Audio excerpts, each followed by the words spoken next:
Karl पे का ये कहना है कि ऑलमोस्ट 12% आईफोन यूजर नथिंग के ही फोन्स के ऊपर यहाँ पे शिफ्ट हो गए। अब इस बात में कितनी सच है इसको वेरीफाई तो नहीं कर सकते, लेकिन मैं आपको एक बात बता सकता हूँ कि अभी 2025 खत्म हुआ भी नहीं है और नथिंग वाले ऑलरेडी प्लान कर रहे 2 से 3 फोन को और लॉन्च करने का। लेकिन ये देखा है तो बहुत एक इंटरेस्टिंग चीज है नथिंग की, क्योंकि कई सारे लोगों को नहीं पता जब नथिंग कंपनी शुरू हुई थी वो 2020 में हुई थी, जब यहाँ पे कार्ल पे ने OnePlus को यहाँ पे छोड़ा था। और नथिंग कंपनी की शुरुआत बहुत ही इंटरेस्टिंग थी, क्योंकि 20 में पहली बार कंपनी आई, 2021 में उन्होंने अपना पहला ईयरफोन निकाला था नथिंग ईयर 1, और 2022 में ये लोग अपना पहला स्मार्टफोन नथिंग फोन 1 को यहाँ पे लॉन्च किया था। उसके बाद 2022 में नथिंग फोन 2 आया, फिर फोन 2A की सीरीज आई, और 2025 में इस साल फोन 3A को तो निकाल ही चुके हैं, लेकिन फोन 3 को भी निकालने वाले हैं। CMF के अंदर भी शायद और फोन्स को यहाँ पे निकाल सकते हैं। लेकिन एक इंटरेस्टिंग बात बताऊं, नथिंग कंपनी इस साल अपने 5 साल कंप्लीट कर लेगी, और किसी भी स्टार्टअप कंपनी अगर 5 साल कंप्लीट कर ले तो उसके लिए बहुत बड़ी बात है, क्योंकि ज्यादातर स्टार्टअप कंपनी अपने पहले 5 साल में ही फेल हो जाती है। ये डेटा है मार्केट के अंदर इतने लंबे समय तक, और इंडिया जैसे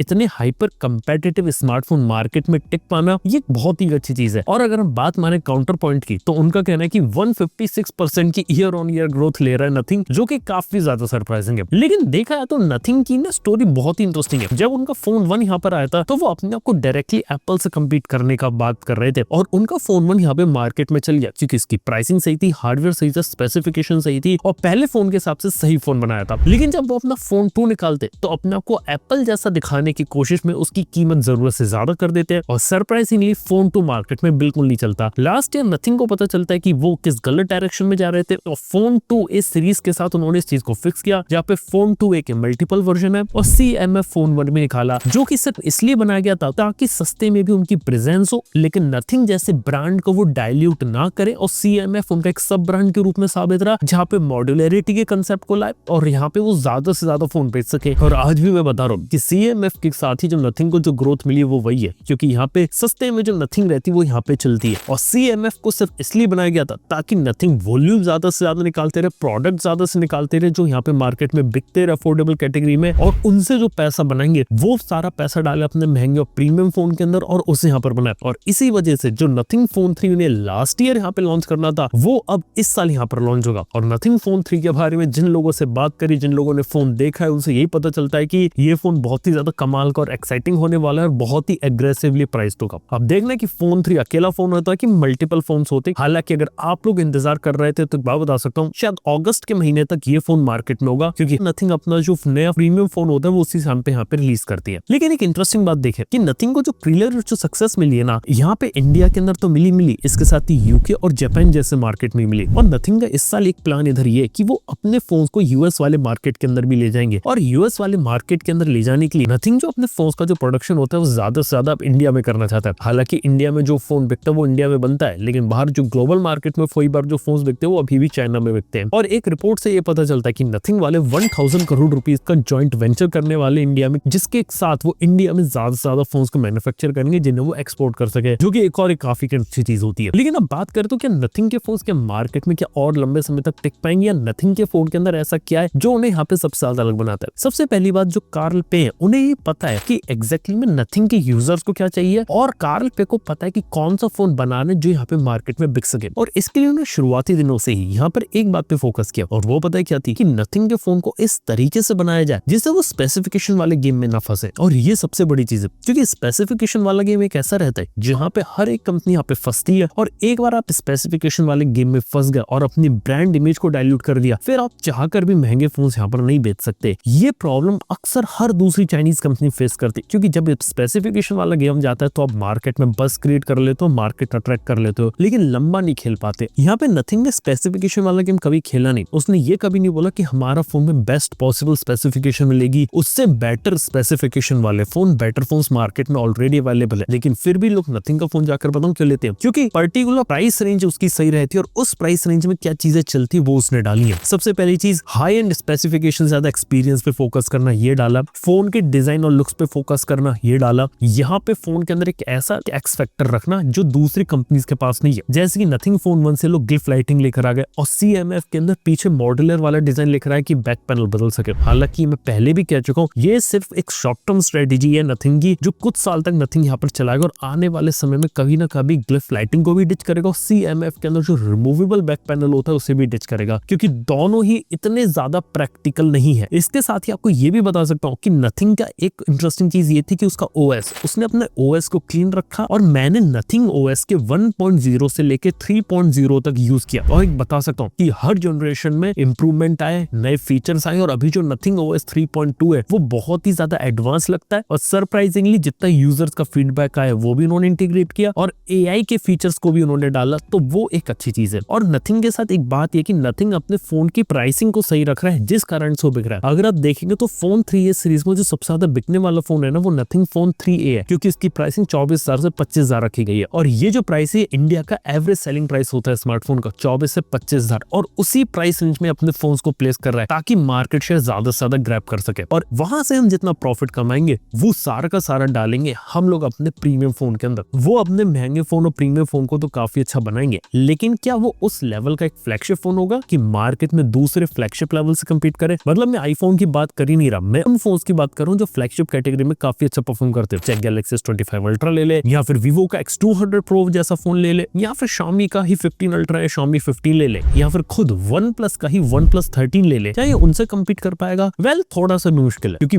नथिंग जैसा ब्रांड आज के समय में हल्का सा प्रीमियमाइजेशन में आ गया है और हल्का सा बेटर ब्रांड वैल्यू प्रोवाइड कर रहा है, लेकिन अभी भी वो उस टक्कर का नहीं हो पाया कि जहां पे वो बड़े बड़े प्लेयर से लड़ सके। और ये एक सबसे बड़ी दिक्कत वाली बात है नथिंग के साथ, क्योंकि नथिंग आज भी धीरे धीरे अपने प्रीमियम वाले मार्केट को क्रैक करने की कोशिश कर रहा है, लेकिन फोन 2 के फेलियर के बाद अभी भी वो आगे वाले मार्केट को क्रैक नहीं कर पाया। और जितना मुझे पता था कि एक टाइम नथिंग के पास ये था कि अगर उनका एक भी फोन यहाँ पे फ्लॉप हो शायद उन्हें कंपनी बंद करनी पड़ जाए, इसलिए वो बहुत ही लिमिटेड सोच समझ के अपने प्रोडक्ट्स को यहाँ पर बना रहे थे, क्योंकि उनके पास बाकी कंपनी जैसे अनलिमिटेड सोर्स ऑफ सप्लाई नहीं है, उनके पास लिमिटेड फैक्टर्स हैं जिनका यूज करके वो मार्केट में टिके हुए। इसके साथ अगली इंपॉर्टेंट चीज है कि नथिंग वाले कभी भी कोई भी फालतू चीज पर फोकस नहीं करने वाले, चाहे वो फोल्डेबल वाले डिजाइन हो या फिर अल्ट्रा प्रीमियम कैटेगरी का फ्लैगशिप हो, वो उन चीजों पे फोकस करेंगे जो ज्यादा से ज्यादा उससे मास मार्केट भी बना सके, ज्यादा यूनिक दिखा सके और ज्यादा बेच सके। और इसीलिए नथिंग यहाँ पे अपने फोन्स को लाइफ स्टाइल और जेनजी फोकस्ड बना रहा है। CMF ब्रांड को देखो तो टोटल जेनजी फोकस्ड है, जिस टाइप के कलर्स, ऑरेंज कलर का फोन निकालते हैं, ऑरेंज कलर का ईयरफोन निकालते हैं और उन्हें पता है कि जेनजी ऑडियंस को 20,000 रुपए के नीचे अगर हम प्रोडक्ट अगर प्रोवाइड करेंगे, उसके अंदर कुछ यूनिक फैक्टर देंगे, कलर्स देंगे, तो इसको यहाँ पे सेल किया जा सकता है। इसके साथ ही ये भी उन्हें पता है कि यहाँ पे उनके प्रोडक्ट के अंदर डिजाइन एक ऐसी चीज है जिसपे वो लंबे समय तक खेल सकते हैं और अपने प्रोडक्ट को लाइफ स्टाइल प्रोडक्ट बना सकते हैं, और ये स्ट्रेटजी उसकी सही है। देखा है तो OnePlus है ना, स्पेसिफिकेशन गेम, प्राइस वॉर, इन सब के अंदर भी कूदा था, लेकिन इन द एंड क्या हुआ कि OnePlus को देखा तो आज भी स्ट्रगल आता है अल्ट्रा प्रीमियम कैटेगरी में खेलने पे, लेकिन नथिंग ने एक ब्रांड वैल्यू जो क्रिएट करी थी ना उसे रिटेन कर रखा है और उसको डाइल्यूट नहीं होने दिया और अपने आप को लाइफ स्टाइल वाला प्रोडक्ट दिखा के लोग आगे बढ़ने की कोशिश करेंगे। देखेंगे यहाँ पर आगे किस तरीके से कहानी चलती है और क्या प्रोडक्ट्स आते हैं नथिंग के। लेकिन एक बात बता सकता हूँ कि नथिंग वाले ना हर एक प्रोडक्ट को बहुत सोच समझ के बना रहे हैं और मार्केट में ऐसा नहीं कर रहे कि सिर्फ जरूरत तो तुम मार्केट में फ्लड कर दो प्रोडक्ट, नहीं, वो सिर्फ लिमिटेड चीजों के ऊपर काम करेंगे और लिमिटेड चीजें ही यहाँ पर बनाएंगे। इसके साथ एक इंटरेस्टिंग बात यह कि नथिंग के जो आने वाला फ्यूचर प्रोडक्ट्स होंगे वो काफी इंटरेस्टिंग होंगे देखने वाले, कि आने वाले समय में फोन 3 के साथ वो ऐसा क्या नया करते हैं जिसके अंदर वो अपने प्रोडक्ट के अंदर कुछ नई चीजें लेकर आए। इसके साथ ही ये बात भी देखनी है कि नथिंग के जो आने वाले समय में नथिंग की फोन 4 की जो सीरीज होगी वहां पर वो लोग क्या करेंगे और आने वाले समय में कब एप्पल जैसी कंपनी के साथ हेड टू हेड यहाँ पे लड़ेंगे। क्योंकि देखा तो एप्पल जैसी कंपनी के साथ आज भी कई सारी कंपनी लड़ने की कोशिश करती है, लेकिन लिटिल सच बात है कि कोई नहीं कर पाती, और नथिंग भी अपने आप को दिखाने की कोशिश करती है कि हमारा फोन भी एप्पल के आईफोन के कंपैरिजन में, लेकिन सच बात है कि आईफोन एक अलग लीग में आता है, नथिंग अभी एक अलग लीग में। मार्केटिंग के लिए सारी चीजें की जाती है, प्रैक्टिकली इन चीज को आपस में कंपेयर नहीं कर सकते आप। और देखने वाली बात है कि नथिंग आगे चल के कब अपने फोन के अंदर कुछ ऐसी चीज लेकर आते, कुछ ऐसा ट्रू इनोवेशन लेकर आती जो कहीं नहीं है। मतलब ग्लिफ लाइटिंग डिजाइन वाली चीजें तो हो गई, लेकिन बाकी सारे चिप्स हो गए, डिस्प्ले पैनल्स हो गए, वो सारी चीजें ऑलमोस्ट कॉमन है। तो वहां पे नथिंग कैसे लड़ती है ये देखते हैं। बाय द वे ये कुछ चीजें हैं नथिंग के बारे में, काफी इंटरेस्टिंग कंपनी है, अभी तक मार्केट में टिकी हुई है तो एक पॉजिटिव साइन है, और आने वाले फ्यूचर में कब तक टिकी रहती है यहाँ पे वो एक देखने वाली बात होगी। तो यार दोस्तों यार ये कुछ चीजें होती है कि नथिंग इन 2025 क्या उसने बदला और क्यों इतना ज्यादा मैटर करता है यहाँ पे। By the way